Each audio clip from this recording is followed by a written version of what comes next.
Wow, merci. Alors, aujourd'hui, c'est la deuxième catéchèse sur le deuxième ministère des 100 anges, que c'est la louange. Alors, exactement comme nous, les anges, son premier rôle devant Dieu, c'est l'adorer, comme le premier. C'est pour nous la même chose, le premier commandement. Et le deuxième ministère, la deuxième fonction de tous les 100 anges, c'est la louange.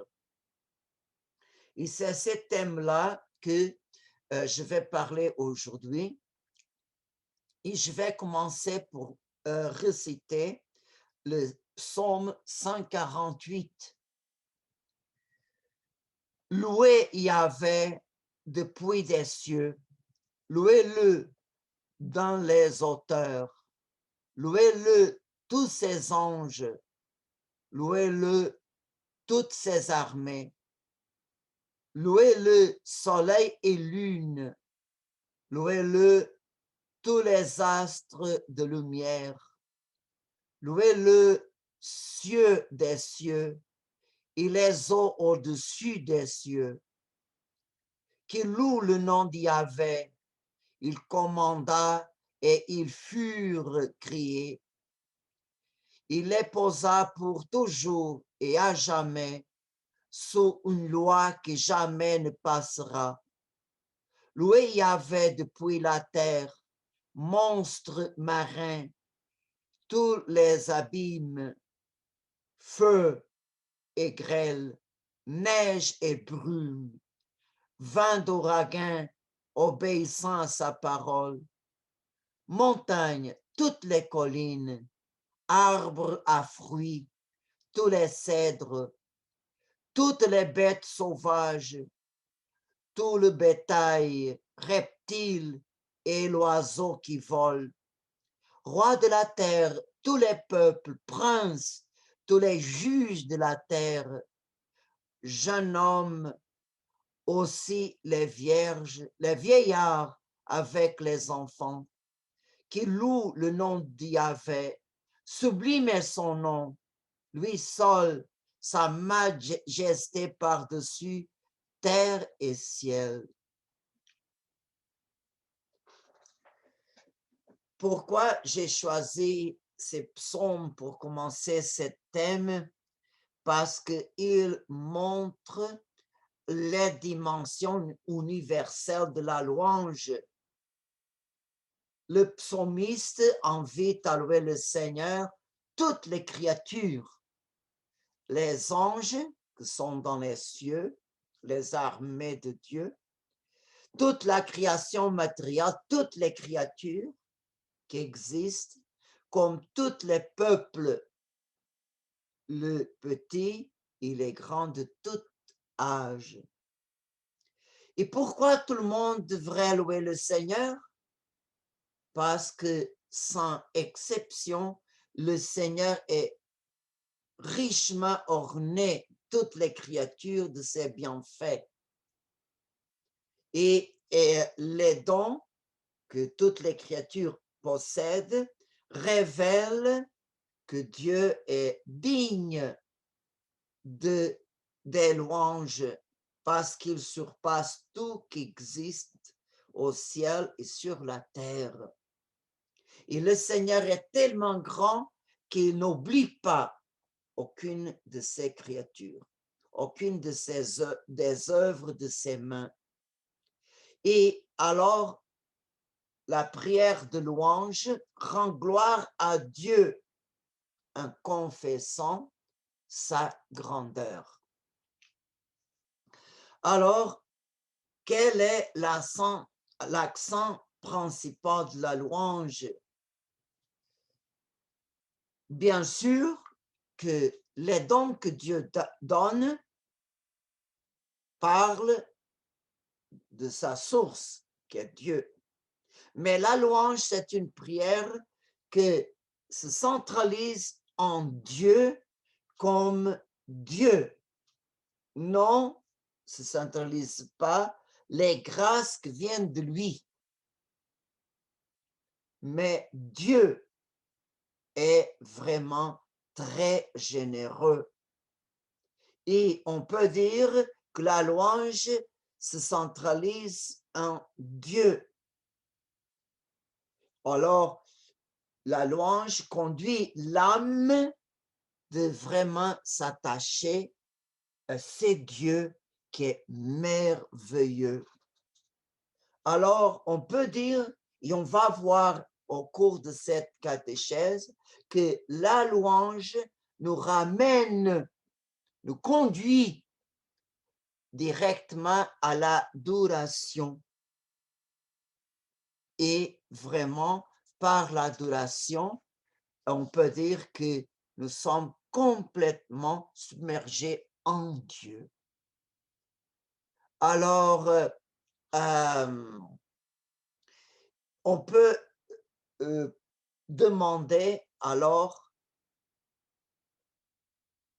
le Dieu qui est digne de la louange, comme il se révèle ou comme l'âme sent le Dieu.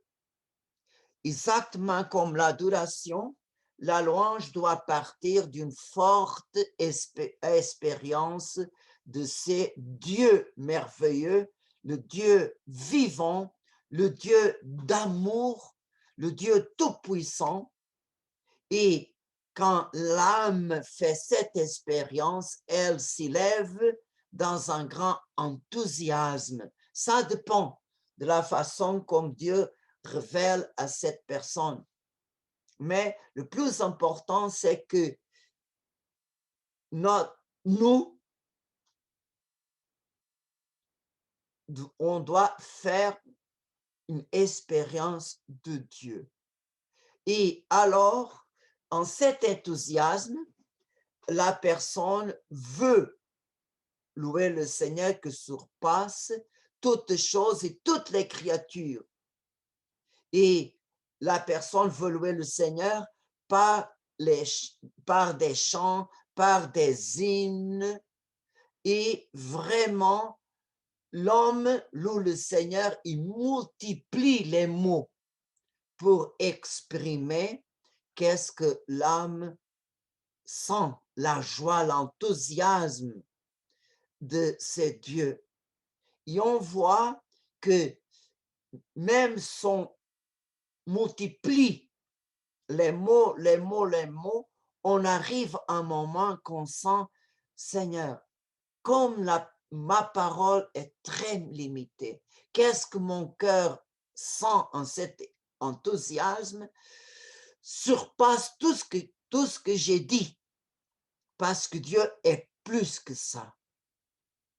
Alors, on peut dire que dans la louange, les mots qui jaillissent du cœur exultant de la créature se multiplient parce qu'on veut dire, exprimer, on veut extérioriser tout ce qu'on sent.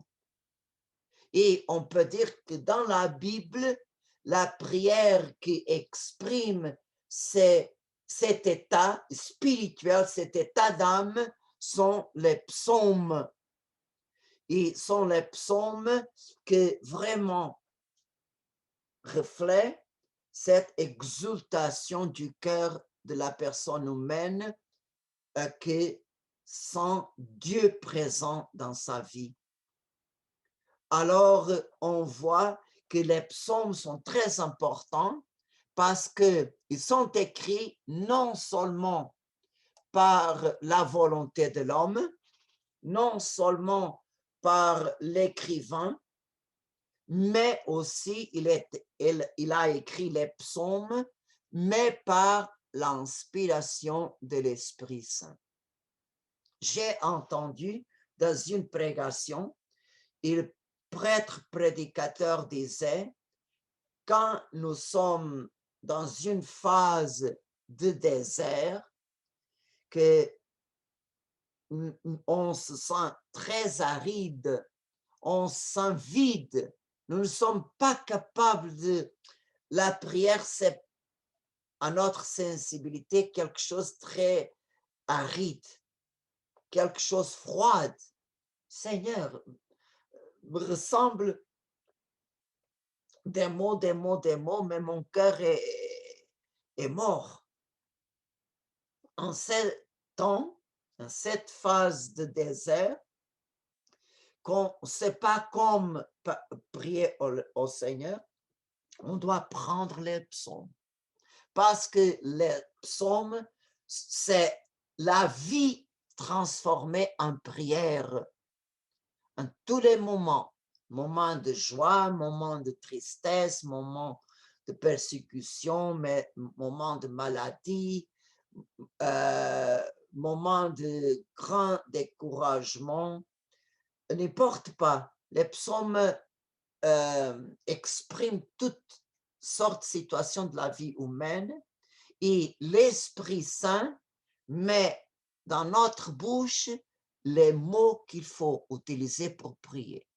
Alors, dans les phases de désert, utilisez les psaumes qui sont toujours agréables à Dieu. Et dans le livre des psaumes, nous avons 3 groupes qui sont spécialement dédiés au culte. Nous avons la petite louange, en hébreu s'appelle Hallel, et sont les psaumes pascals 113 à 118. S'appelle ces psaumes 113, 114, 115, 116, 117, 118. Sont 6 psaumes. Le petite louange. La grande louange, c'est le psaume pascal que décrit l'amour et la puissance de Dieu. C'est le psaume 136 que la Sainte Faustine Kowalska, elle dit que ce psaume est le psaume de la divine miséricorde. Dieu est miséricordieux vers son peuple. Et la louange finale, sont les psaumes 146 à 150.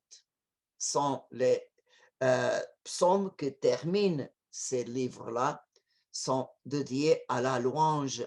Bien sûr que dans les autres psaumes, il y a des points, des fragments de ce type de prière.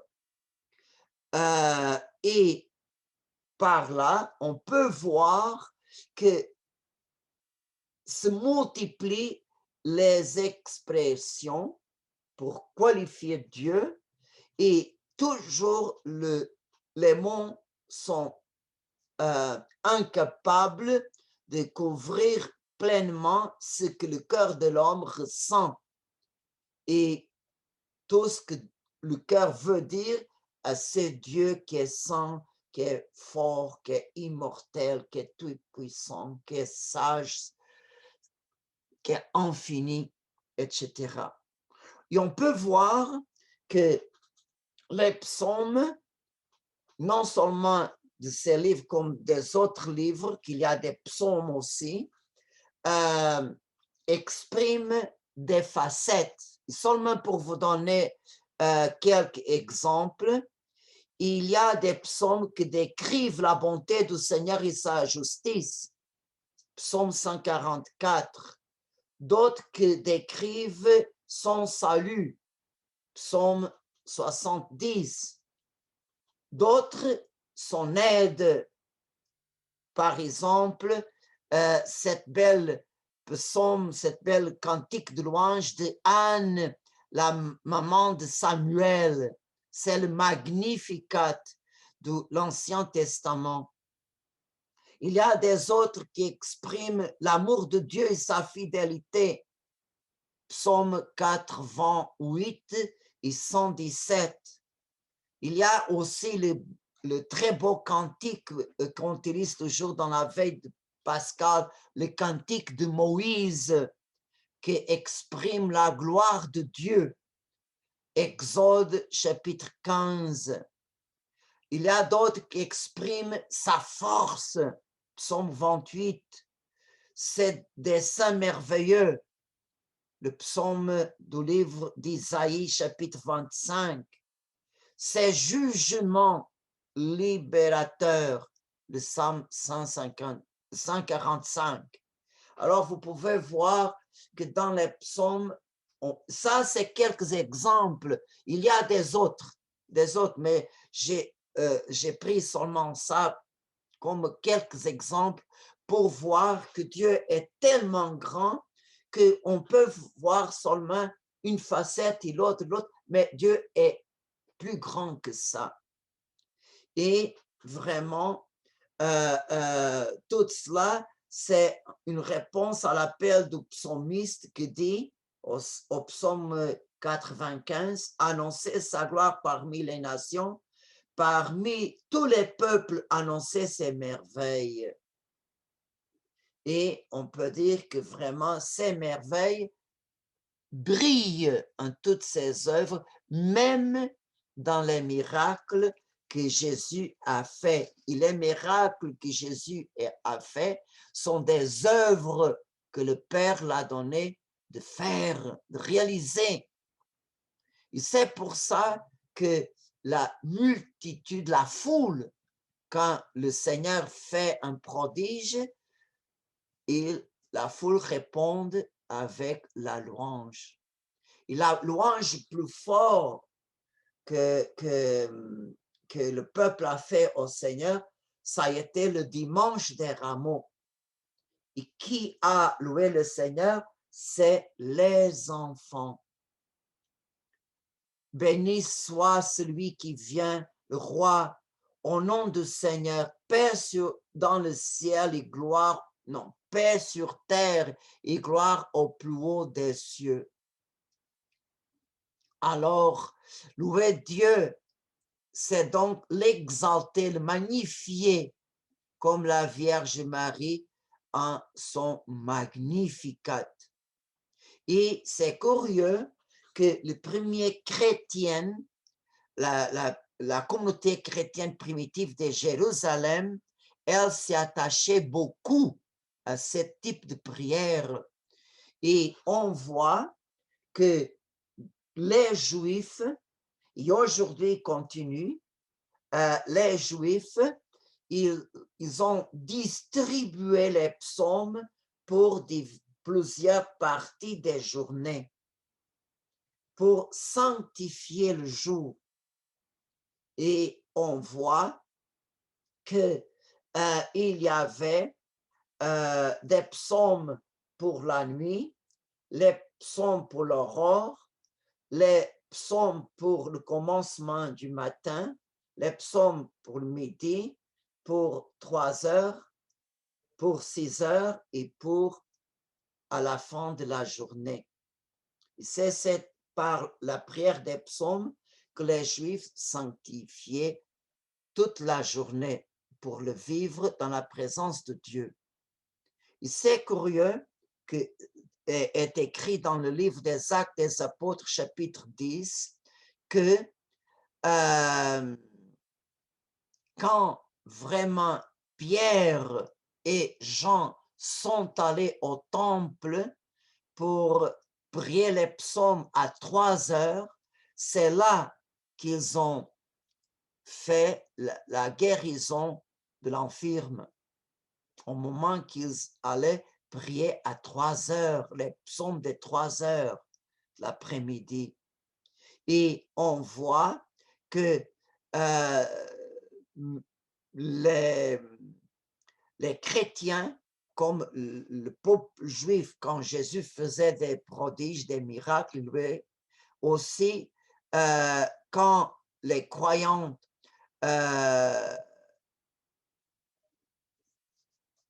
ils ont vu Pierre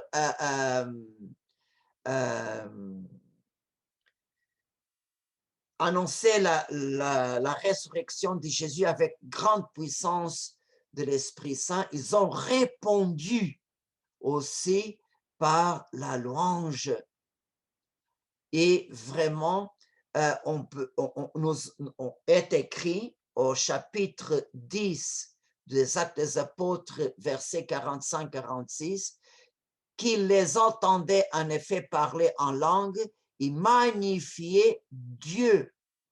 Alors, le prodige du Pentecôte en Jérusalem, il y avait des autres Pentecôtes, même sur les croyants qui n'étaient pas du peuple juif.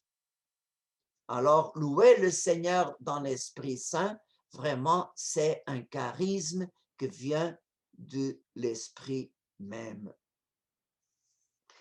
Et on peut dire que quand je retourne toujours à la même chose, au début, l'expérience concrète de Dieu touche la personne humaine entière. Alors, c'est-à-dire que l'âme est sans, et comprendre cette exultation, cet enthousiasme, l'âme avec l'intelligence, la mémoire et la volonté, et le corps sans cet enthousiasme par la sensibilité, par les sentiments, et le corps exprime par des gestes, par des expressions spontanées. Et si on comprend ça, que l'enthousiasme enveloppe la personne en complète, c'est en cet état qu'on peut comprendre pourquoi le roi David a dansé devant l'arche de l'Alliance. Il chantait et il louait le Seigneur. Alors, quand l'arche de l'Alliance a été transportée vers Jérusalem, il non seulement a offert des sacrifices au Seigneur, comme vraiment il a chanté, il louait, il dansait pour exprimer sa joie que l'arche du Seigneur va entrer en Jérusalem. Et on dit que notre louange est vrai, c'est vraiment un enthousiasme qui part de l'intérieur à l'extérieur, qui part du intime de la personne humaine, de la profondeur, on voit que la louange nous impulsionne à changer de vie, à nous compromettre plus avec Dieu. Toujours la louange, cette forte expérience de Dieu, cet enthousiasme nous aide de jamais je peux oublier cet moment. Jamais. Et à partir de ce moment, on se sent plus attaché, on aime plus, on fait tout notre possible pour être meilleur. Parce que cette expérience, ce n'était pas seulement une chose sentimentale, fantasiste, superficielle. Non, c'est quelque chose qui a compromis le cœur de la personne. Et on voit que rester seulement dans le sentiment, c'est quelque chose de très superficiel qui ne compromet pas la personne. Et c'est pour ça qu'à la fin d'une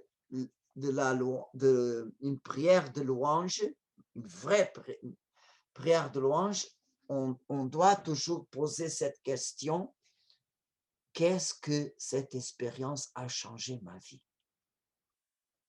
Et il y a un docteur de l'Église, Saint Augustin, dans son commentaire sur le psaume 38, il nous explique qu'est-ce que c'est la louange exultée.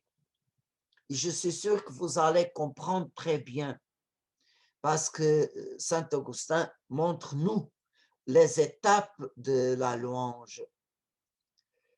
Dit Saint Augustin, chantez bien, frères. Si on vous demande de chanter pour un bon musicien d'une manière qui lui plaît, vous n'oserez pas chanter si vous n'avez pas de préparation musicale, de peur de lui déplaire. Un bon artiste remarquera les défauts qui passent inaperçus par un autre. Qui osera chanter à Dieu s'il n'est pas un si excellent connaisseur de chanteurs, un jour si complet et un si bon appréciateur de la musique et du chant? Comment pouvez-vous lui offrir une performance aussi excellente de chant sans que vous n'offensiez d'aucune façon ses oreilles aussi parfaites?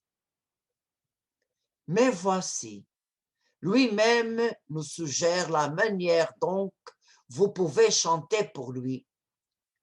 N'allez pas chercher des mots comme si, avec eux, vous pouviez exprimer ce qui plaît à Dieu. Chantez avec exultation, chantez bien pour Dieu, c'est chanter avec exultation. Et qu'est-ce que c'est chanter avec exultation?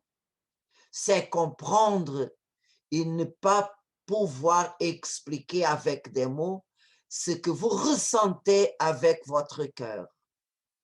Ceux qui chantent pendant la moisson ou pendant n'importe quel travail intense commencent à se réjouir avec joie des paroles du chant. Mais alors, quand l'émotion grandit, ils sentent qu'ils ne peuvent plus l'expliquer avec des mots. Ils se détachent de la lettre des mots. Ils se livrent totalement à la mélodie exultée. L'exultation est cette mélodie qui traduit l'incapacité à exprimer en mots ce que ressent le cœur. Et à qui ce chant exulté peut-il être consacré, sinon au Dieu ineffable? C'est vraiment ineffable celui que tous les mots ne peuvent faire connaître. Et si vous n'avez pas de mots pour le faire connaître et que vous ne devez pas rester silencieux, vous n'avez d'autre possibilité que chanter dans l'exultation. Oui, pour que le cœur puisse étendre l'immensité surabondante de sa joie sans être limité par les syllabes des mots, chantez au Seigneur avec art et avec exultation. Et par exemple, je vais dire d'une façon plus pratique, nous avons déjà participé en temps de prière, en rencontre de renouvellement charismatique. On voit que après quelque temps qu'on chante pour le Seigneur, on voit qu'il y a des moments qu'on chante une mélodie sans mots. On chante. Et vraiment, même des fois, sortent des sons intelligibles, oui. Mais de toute façon, c'est quelque chose que le cœur veut dire, veut exprimer, et les mots sont incapables. Et après ces moments de chanter, de louer en exaltation, on tombe dans le silence. Et ce silence est l'adoration. Que l'âme, comme une goutte de l'eau, elle submerge dans la immensité de l'océan. Et c'est vrai, après un temps de louange d'exultation, on termine en cet état. complètement comme perdus en Dieu. C'est pour ça que la louange passe pour plusieurs étapes et termine, si elle est vraie, termine dans l'adoration. Et quand on reste en silence, s'il y a des bruits, s'il y a quelque chose qui nous déconcentre, on sent dans notre âme, ah, que peine est tellement bon d'être en Dieu. Et l'autre point, c'est la louange dans le culte divin. Et dans l'Ancien Testament, la louange est strictement liée à la liturgie, d'une façon spéciale après la construction du temple de Jérusalem. Et c'est à l'occasion des grandes fêtes annuelles ou d'autres occasions spéciales que vraiment nous avons les éléments typiques de la louange, que sont l'assemblée réunie au nom du Seigneur, l'enthousiasme qui s'exprime par des acclamations « Amen, Alléluia », l'encens, la musique, les chanteurs. Tout ça sont des éléments qui conduisent à la louange. Et les psaumes sont appelés sacrifices de louange. Et l'Église même, avec la nouvelle alliance, l'Église, le corps du Christ, a hérité cette belle prière. Par exemple, quand le séminariste, le diacre est ordonné prêtre, après la onction des mains, l'évêque donne au nouveau prêtre le calice avec le vin, la patène avec une hostie, on prend dans une main, et l'autre main, l'évêque nous confie le bréviaire et l'appelle « Fais le sacrifice de louange ». Alors, les psaumes, le bréviaire, c'est la prière publique de l'Église universelle qui monte aux cieux. Les mêmes psaumes, les mêmes lectures, les mêmes intercessions de tout pays, de toutes les langues, le pape, tous les évêques, les prêtres, les diacres, même les diacres permanents, religieux, religieuses, missionnaires, âmes consacrées, laïcs. Et aujourd'hui, on voit beaucoup de laïcs qui prient le bréviaire, qui prient la liturgie des heures. On voit que c'est la même prière qui monte aux cieux. Et alors, c'est la louange que fait la unité du peuple de Dieu. Et vraiment, d'une façon spéciale, le clergé et les âmes consacrées font le bréviaire au nom du peuple de Dieu. Et c'est pour ça que même l'Ancien Testament disait que les prêtres sont devant Dieu, non seulement pour offrir le sacrifice, les animaux, mais aussi les prières au nom du peuple de Dieu. Et ça a été vraiment comme j'ai dit à quelques instants, ça a été quand Pierre et Jean montaient au temple pour prier les psaumes à 3 heures de l'après-midi qu'ils ont fait la guérison de l'emphime à la porte du temple appelé Formose. Alors, on voit que comme le Seigneur profite cet temps-là pour donner à Pierre et Jean de faire un très beau témoignage de Jésus ressuscité. Et pourquoi il y avait beaucoup de monde? Parce que tout le monde montait au temple pour prier les psaumes de cette heure. Et on voit que l'Ancien Testament, il louait le Seigneur pour les œuvres que Dieu a faites, comme la libération du peuple d'Égypte, la manifestation de Dieu au Sinaï, comme Dieu a introduit son peuple à la terre promise, etc., etc., etc. Mais les merveilles de Dieu par son Fils surpassent les œuvres de Dieu de l'Ancien Testament. Et alors, par Jésus-Christ, Dieu doit être loué. C'est pour ça que le Seigneur, avec sa vie terrestre, il adore le Père, il loue le Père, il remercie au Père en notre nom.